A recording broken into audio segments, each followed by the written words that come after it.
Welcome to the Positive Podcast, everyone. This week we have comedian and radio presenter Quincy the Cockney Prince. What's going on? And Manos, actor and soon-to-be internet guru on all things acting. Already, I'm starting to feel things that I was not feeling. Hello. Yes, yeah, for the Greek crowd. To our side, producer, actor, and accelerant, he calls himself, Steve Palmer. Hello. Well, let's kick this off, guys. We're going to talk about money.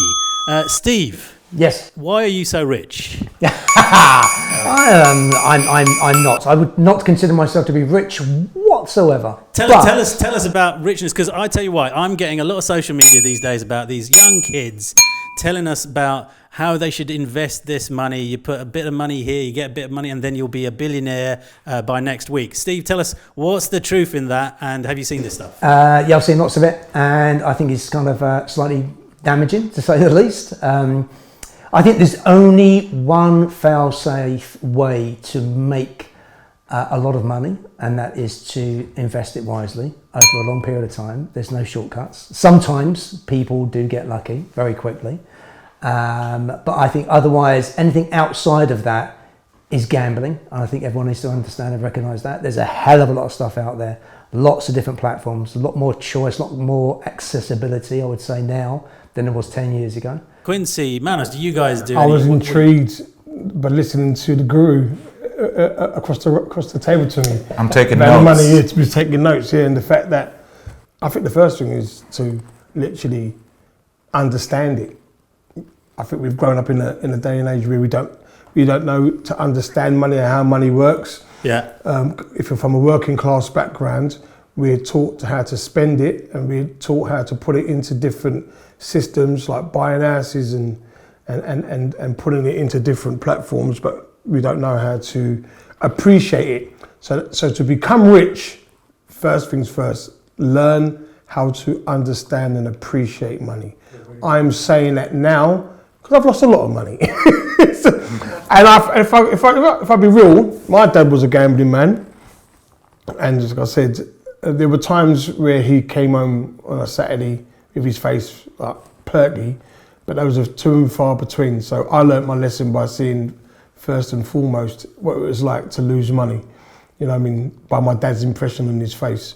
But yeah, I think that in this day and age, as you mentioned, Steve, there's a lot of more avenues than 10 years ago how money can be made. And I think that what people made a mistake is they talk about how to make money quick. But as much as you can make it quick, you can lose it quick.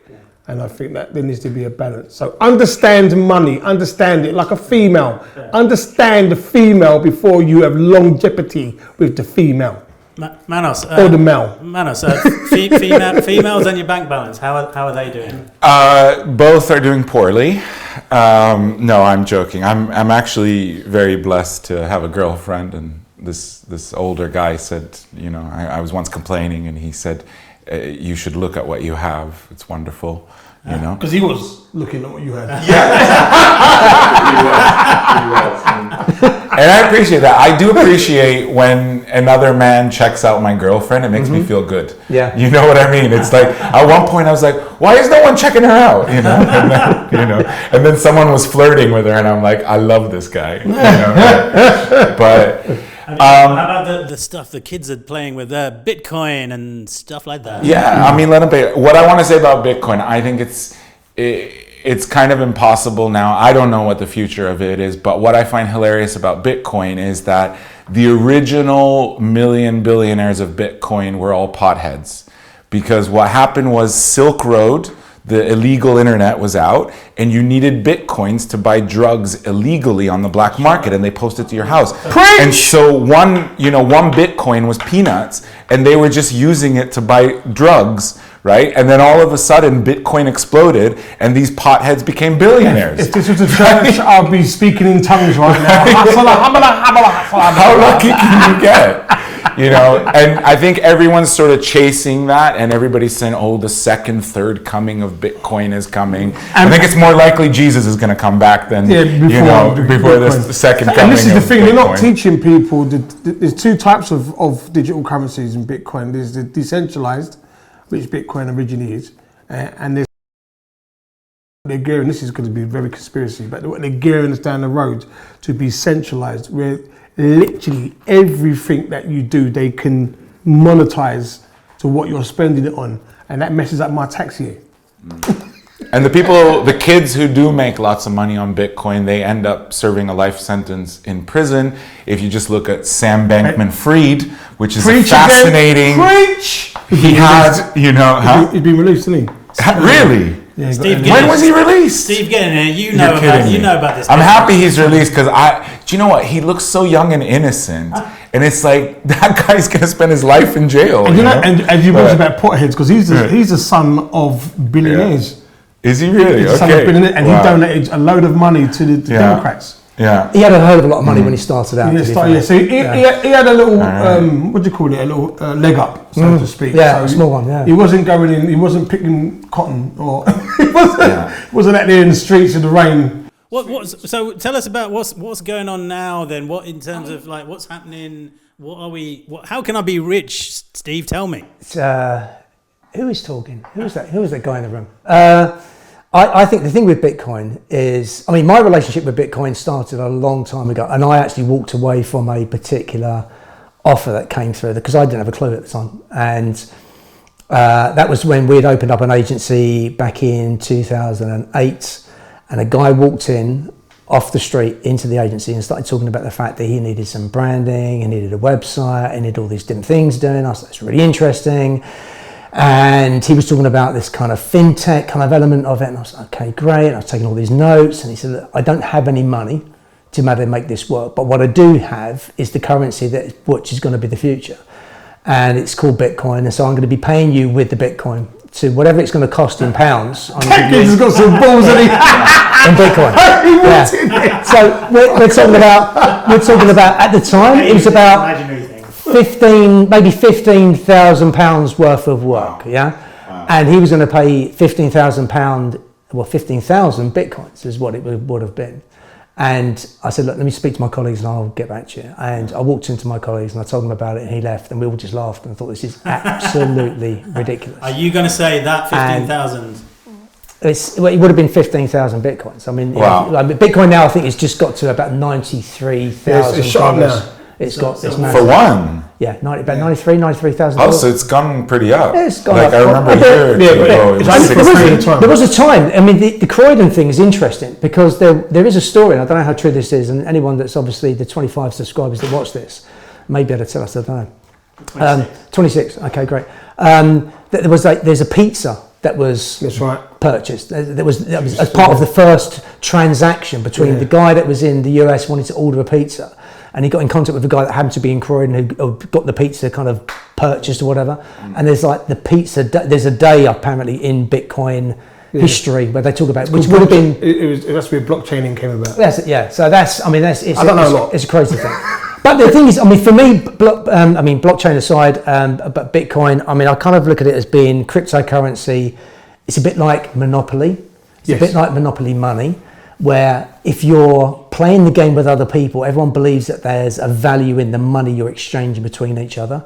The only thing is with cryptocurrency is that the rules change throughout the game, and then the next minute maybe the board's completely changed. You're playing on someone else's board, and then the next minute it's completely changed again. But it comes down to trust at the end of the day. Do you trust your fellow man? And with Bitcoin, we can with the technology, you can trace our financial exchanges through blockchain, but all it takes is that one person to put a spanner in the works, and this is where it comes down to governments.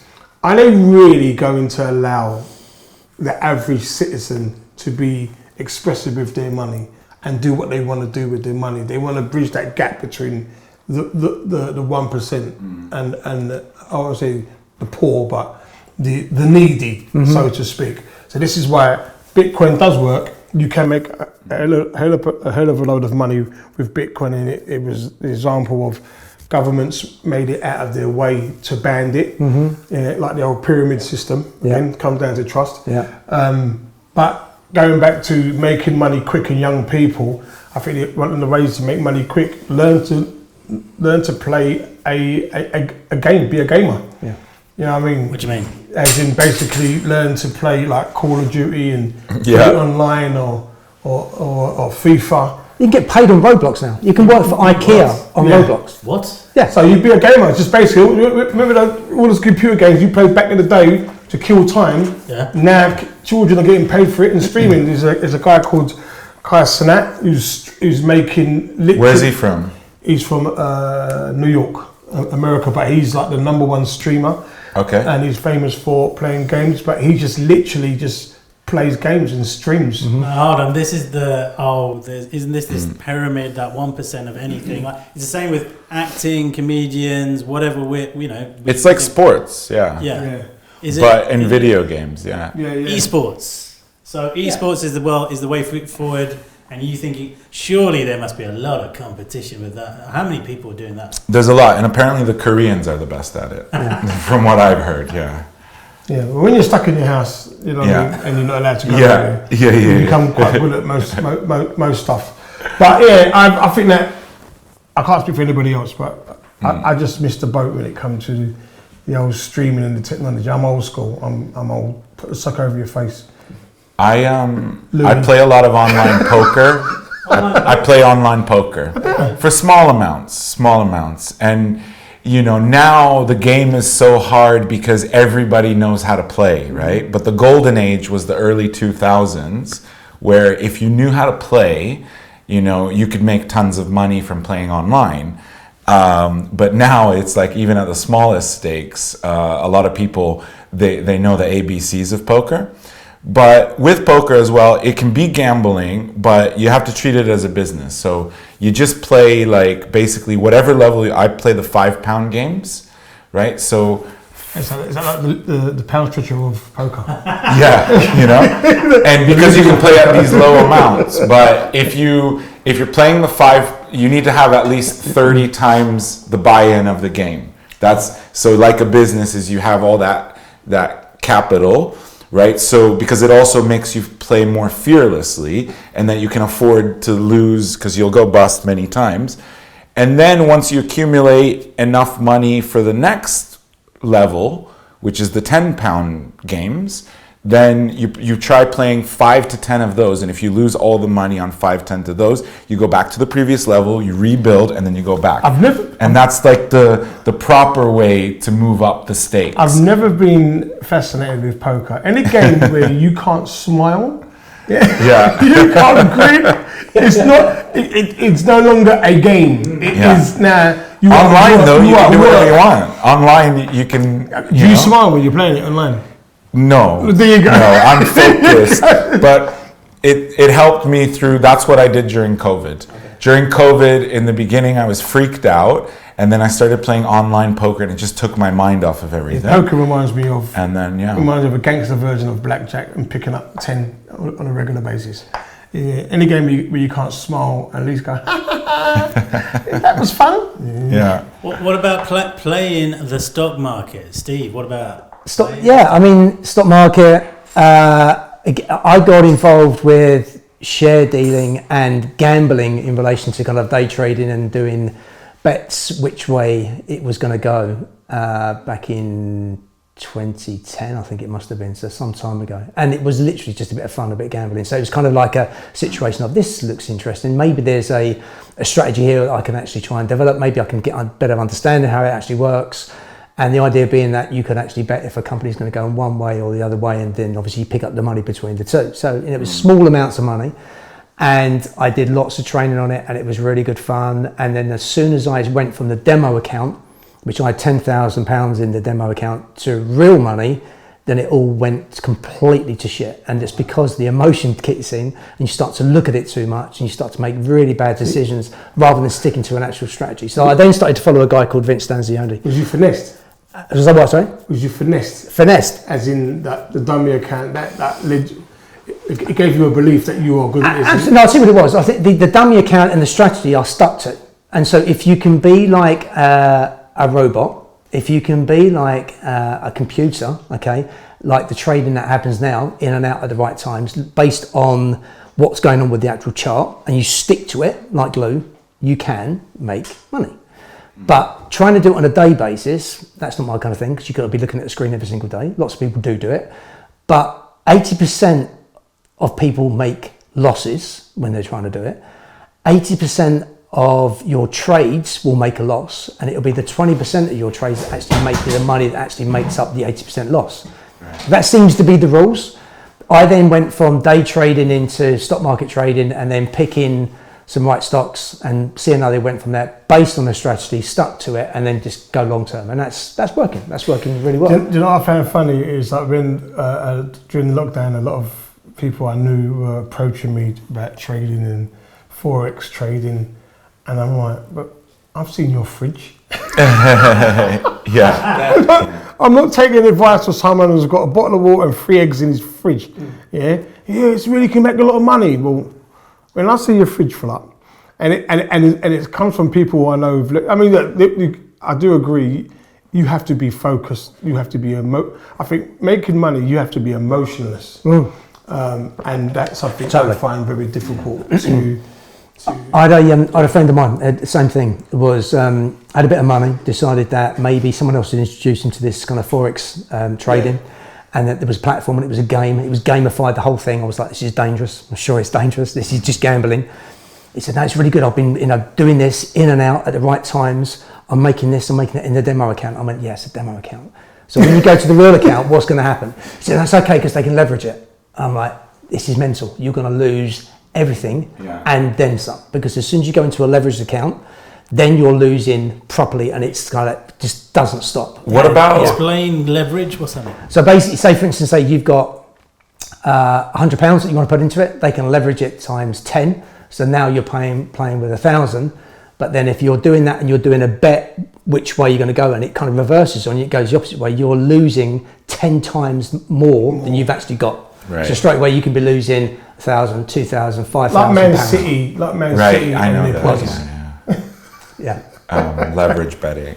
So it's not a great idea. I think day trading is not something I would advocate. I think the great thing is when I got involved in this, which was very late in the day, what we have now, which I think is an assistant, is the technology that we've now got access to on our phones, which is ChatGPT. And I think you can use that as an assistant if you can prime chat in the right way to give you some advice, the best way to do it, not the right kind of stocks. And rather than trying to look for the needle in the haystack, or trying to find the one stock that's going to make you the most amount of money, the best thing to do, the better strategy is to look at the haystack and go for a kind of an index fund. So you're picking up a basket of different things in that one thing. You put your money into that and you leave it, and you just leave it for as long as you possibly can, and you look at compound interest and how that's going to work. And then, I think Warren Buffett said that it's not about time in the market or when to get into the market, it's the time in the market. It's how long you can be in it for. And I think the best way of actually explaining how compound interest works, especially for all of us here, because we're all obviously keen golfers, and I imagine we've all got great handicaps. So I would say if you look at it as a golfing kind of betting analogy, if you was to go and play golf, and I don't play that often, and when I do play it's really, really bad, but if you place a bet of £1 per hole, which doubles on every hole, and you start off and say, do you want to do £1 a hole, we're going to double every hole. And most people go, yeah, I'll have a go at that. But then that's the best way to actually understand compound interest, because once you start to look at it, so it's £1, then it's 2, then it's 4, then it's 8, then it's 16, and we're talking about small numbers. It's when you start to go up into the bigger numbers, we're only talking about 18 holes. When you get to hole 18, you're looking at over £100,000 for that hole. But doesn't that mean you never get your money out till you're like 95? No, it doesn't mean that at all. No, you can get your money out a lot earlier than that.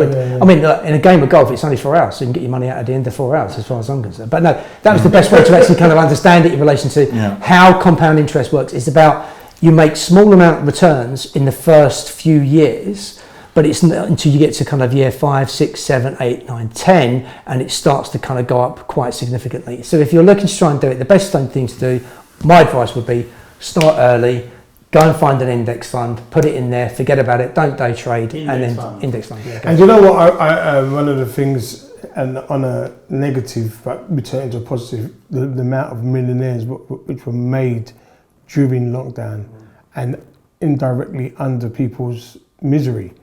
There were some cases where people were making obviously contracts from an illegal source and tip-offs, but there were people like the Jeff Bezos. When I always look at this and say, like, when he sat there and thought of Amazon all those moons ago, there's a picture I remember I saw of him, an image of him in this office surrounded by boxes and just typing. And then there was like a little caption saying like, this ain't gonna work. and the amount of people who rely on, and there's a generation now who, like, there was a time you walked to the takeaway shop to get a bag of chips or a Chinese or an Indian. Now it's being delivered to you. Yeah. It's interesting. I never thought that was going to work. I used to have a guy working for me way back in the day, and I say way back in the day because I'm very old, but a good 10, 15 years ago. And he was from South Africa, and he was talking about this delivery system they had out there, because in South Africa, there's a big distance between where your stuff comes from and where you live. Yes, because it's a vast place. That's right, yeah. And he was talking about, and it would be a really good idea if you could do it. And I was like, it's round the corner. It's no big deal. I never thought any of that was going to work. And then out of the blue, the likes of Deliveroo and all the rest of them that came out the back of that now, it's just, did you know, it's crazy. Blockbuster Video, that's why they collapsed. That's right. Because Netflix started as a delivery DVD service, and they said to Blockbuster, do you want to go partner with us? And Blockbuster snubbed them and says, this will never work. And then they shut down Netflix's Netflix, which I find hilarious, because it's like they could have had a huge piece of that pie, and then instead they completely collapsed. Interesting. Netflix now, I mean, I bought Netflix at $10 a share back in 2010, 2011. It's now 850 odd, I think it is, per share. Unfortunately, I sold at $8 a share about a year and a half later, because I thought it's going to go the wrong way, and I didn't believe it, and I haven't owned it since. But if so you could have got a bit of that money with fake Paul and Mark Tyson. Yeah, could have.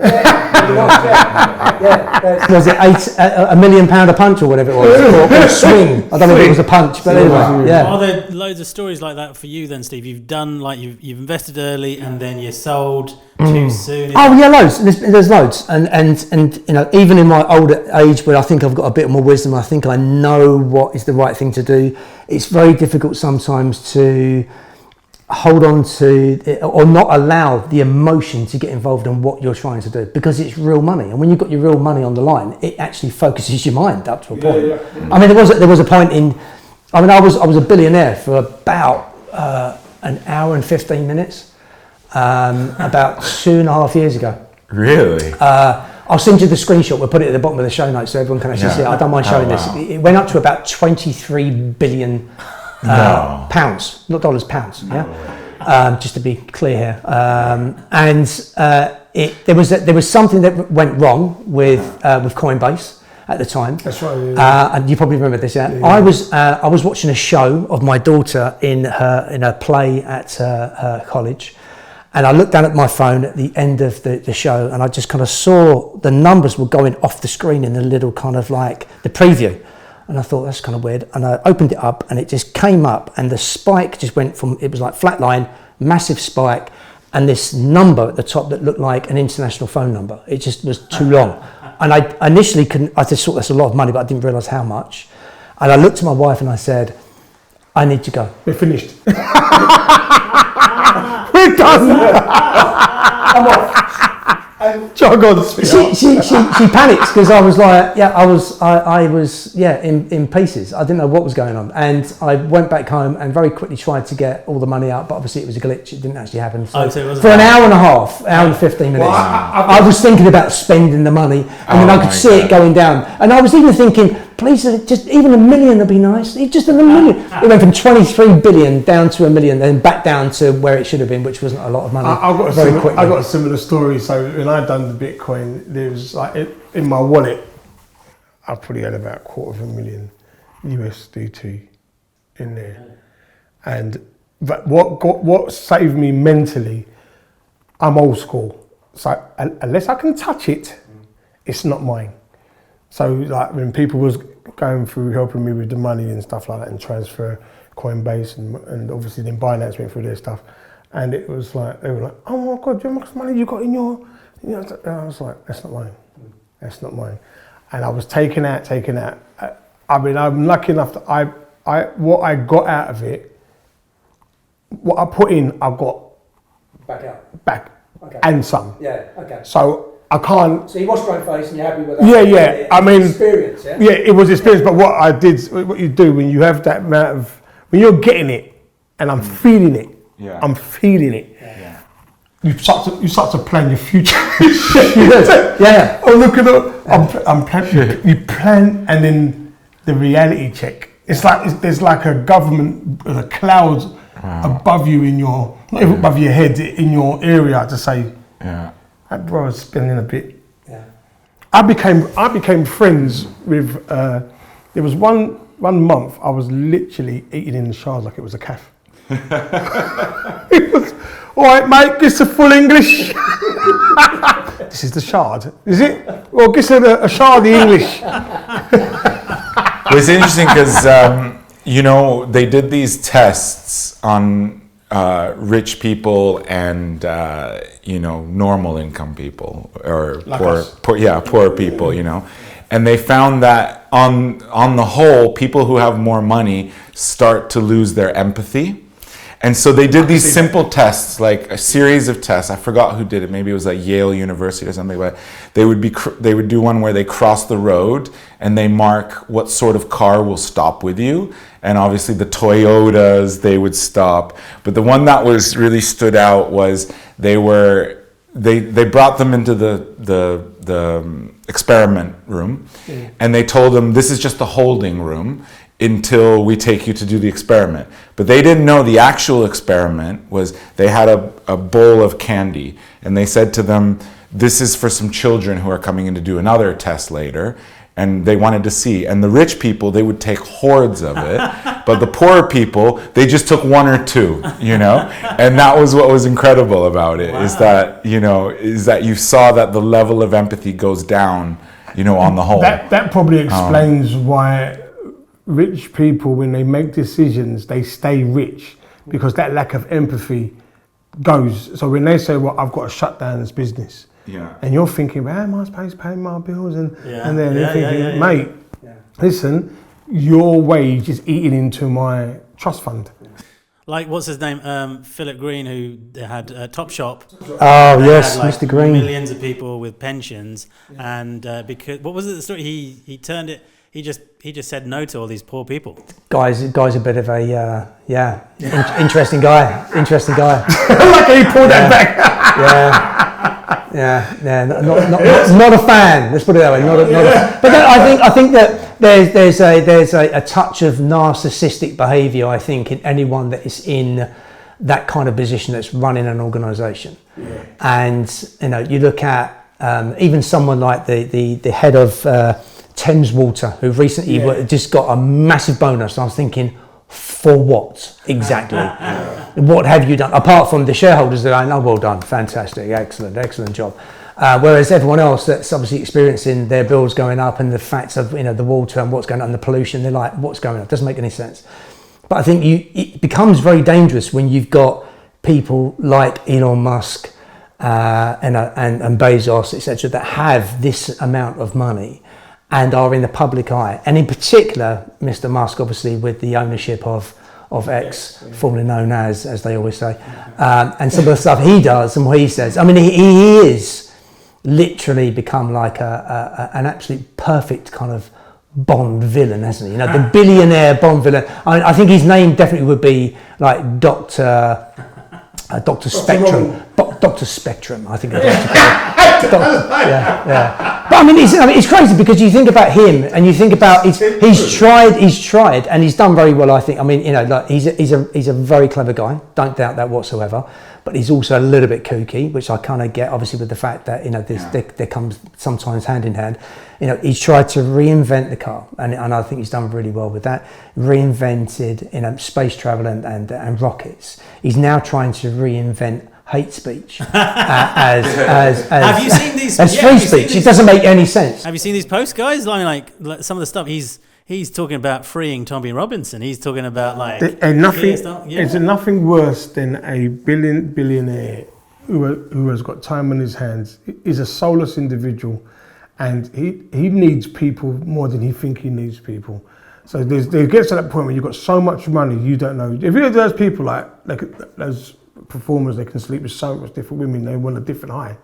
You know what I mean? There's only so much where I can bust my nut. Yeah, but now I want to bust it on a block of ice. Yeah. Whilst doing this, and this. Yeah. And this is performing behind me. Yeah. Whilst this band is playing live. And yeah, that's right. That's a bust of nut, that is. But yeah, the Elon Musk, if you notice that there's always certain individuals he puts himself around because he needs to, it's like a leech. He needs to, that person's all the energy. attention on him. That's right. So that's why Trump was. That's why he kicked Trump off. That's right. He was on Twitter and all the rest, and he was like, "Get rid of him because he's getting far too much attention." And then they're turning him back on again, and now they're best mates. Are they best mates? I mean, he's now got a position in his Jesus Christ. Did you know Trump's cabinet? It's got the most Wall Street executives than any cabinet in the history, and it even beats Trump's previous cabinet because his financial minister was the head of Goldman Sachs. You know, which I think is an interesting thing because some people will say, "Oh, maybe that's a good thing because he knows how to manage money." You know, but on the other hand, it's like, well, it's a bad thing because they're going to be robbing people. Yeah. So you don't know. We've got interesting times. You know, because for me, it's like you've got people who know about the business, and I think that either way, the natural people are being robbed anyway. So he's just literally said to everybody, "I'm putting these crooks in place." Yeah, that's the bottom line. Where before the other side was saying, "Well, they're nice crooks. They're not really." Where's your working class hero now? Yeah, exactly. Yeah. At a time when the world needs Batman. Yeah. This is what we need. That's exactly what we need. We've got Dr. Spectrum. Yeah. Against Dr. Spectrum. There he is, Dr. Spectrum. He's setting up and. Oh dear. One of his other recent posts. Have you guys checked out the Elon reposted, but the new Jaguar advert? Have you guys seen this? Why was he so upset by that? I mean, I don't really get it. Why is he? It's like he was never going to be a target audience for buying a Jaguar. So why should he even give a? I don't know if it's a bad thing, but I actually agree with him.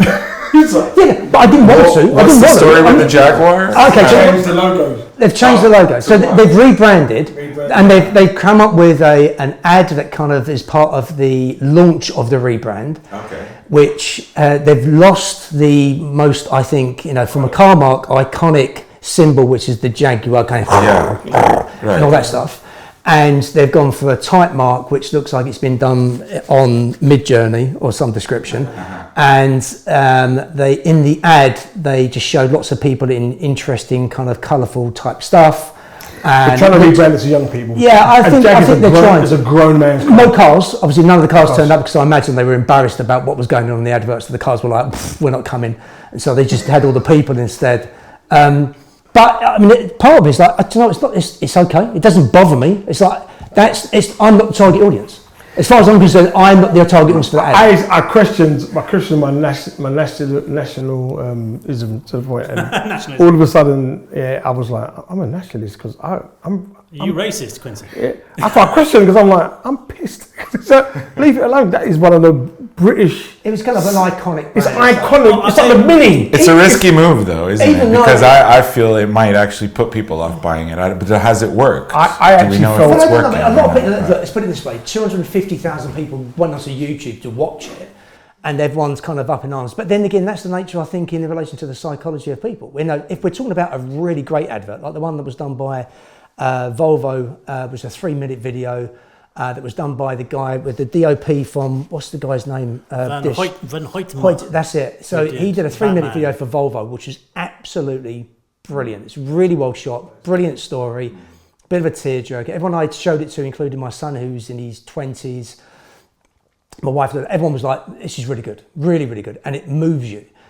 And I was thinking, that's an all-embracing kind of type target for anyone that's interested in family and the car safety. Volvo has all been about safety. Whereas Jaguar is Jeremy Clarkson.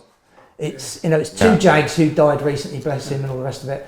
Is it James Bond? It's not James Bond. It's not. Jag. It's Austin Powers. Austin Powers. He had the Jaguar. Had the Jaguar. You know, maybe they should have done that. They need another Austin Powers movie to sell this car. They should have had that, definitely. But it's devil's advocate. You're trying to get younger people, right? And what are you saying? You're anti-woke, Quincy. Is that what you're saying? What I'm saying is that there are. Yeah, I am. I ain't gonna lie to you. Young people. That's my only gripe with young people. They don't value tradition, and I think there's certain things about tradition which makes the brand, it makes a city, a country. There are certain things. If you look at that McDonald's sign, it's literally the world knows that sign. If you change that sign, that's McDonald's done. Yeah, the Jaguar represents a class of individual that you knew were marching last week with the farmers. Yeah, absolutely. With Jeremy Clarkson at the front. Yeah. But I had a Jag. You had the Jag. I had a Jag, and it was the old school Jag. Yeah. And it was literally the XR. It was it was just like, for me, whenever I drove that car, before ULAs, I drove that car. A police stopped me. He stopped me, and my first reaction was like, "Here we go," and he literally said to me, "Mate, you brought back so much memories. I just want to stop you and say, look, thanks. Oh, no producer. Just drive safe. Yeah. Drive safe.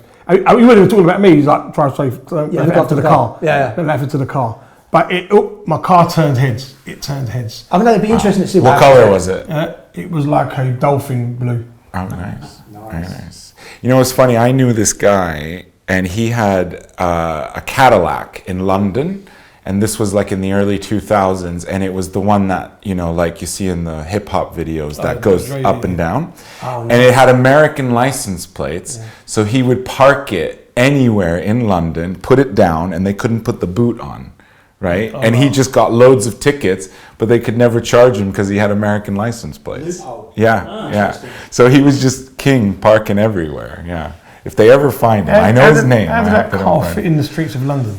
Well, kind of like sideways, but it was pretty cool though, like driving around in it, Well, I mean, I think we've seen that there's a change happening, and I don't know, you either got to go with it or let's see what happens in January with the Trumpster and Elon going with the anti-woke things, and maybe things will go back to the way they were. What do you think, Alan? Yeah, I'm looking to invest in blockbusters next. I'm thinking obviously the vinyl's coming back, so I think the VHS is going to be coming back as well. It makes sense. I'm glad that you're picking one up already. That's really good. Maybe it will. Look, the thing is, change is absolutely and utterly inevitable. Nothing lasts forever, and you just got to go along for the ride. I think it's going to be interesting. I mean, as far as trying to make money and just predicting what's going to happen next, absolutely impossible. Not going to be able to do it. Just because Elon's got the power to be able to talk up a particular cryptocurrency in 1 minute, Dogecoin's at 5 pence, the next minute it's at £1 something, and someone's bought £1,000 worth and they've made some money. Good luck to you. But it's not the way to actually make money as far as I'm concerned. I think it's be safe and do some research just spend wisely. For me, change is coming, and I think that generations, you can fight change as much as you want, but I think the main important for me is to be a part of the change, but know how to maneuver in the change. That's what I'm planning to do. So, as much as I can be anti-woke or anti-change, I still want to position myself in that I'm not left behind. I'm not one of those people left out. Like my mum asking me, like, could you take these 2 farthings? Mum, don't do that no more. And I think all these kids today wanting to be rich from cryptocurrency and everything, it's a sign that they're unhappy. Because they're unhappy because it's not good enough to just put food on the table or, be comfortable. They need to be mega rich, and they're unhappy. And that's why everybody's woke as well, because they're not happy. These kids are just not having any fun. They're trying to find someone to blame because they're depressed inside. And it's sad but we need a new punk rock revolution. We need another Elvis. We need something, because the next generation of kids, they need to have fun. They're missing out on their youth. So that's what I think it's about. It's just coming via AI. Yeah. So we're gonna so that we'll leave it there, guy. We're waiting for an AI Elvis to come back. That's right.